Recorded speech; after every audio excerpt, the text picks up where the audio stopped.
Patong-patong na kasong hinaharap ng isang retired colonel na magpapasok sana ng mga armas sa Camp Crame. For safekeeping sana ang mga firearm pero hindi nasunod ang ilang proseso. Nasa sentro ng balita si Ryan Lesiges. Ryan.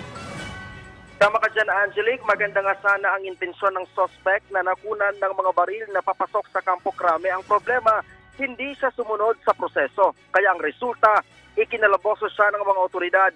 Sa ngayon, Angelique, inihahanda na ng Philippine National Police ang mga kasong isasampa laban sa lalaking nahulihan ng mga armas. Sabi nga ni PNP Chief Police General Benjamin Acorda Jr., nakarehistro sa isang security agency ang mga baril.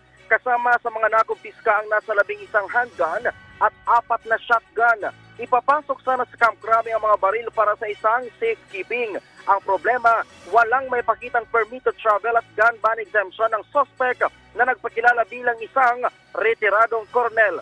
Maharap sa kasong paglabag sa Comprehensive Firearms and Ammunition Law at sa umiiraw na gun ban ng suspect. Sabi ng Firearms and Explosive Office, dapat may escort ng mga tauhan ng SOSYA ang sinumang kinatawan ng security agency na magbabiyahe ng mga baril para sa safekeeping. At dahil umiiraw na ang gun ban, dapat ay kukuha muna ng gun ban exemption sa COMELEC para ibiyahe ang mga armas patungo sa safekeeping vault ng Campo Crame. Sa ngayon, Angelique, ay nasa kustodiya na ng PNP-CIDG ang suspect na patuloy na sumasailalim sa investigasyon. Angelique. Okay, ito ba isang retiradong police colonel o isang armed forces colonel?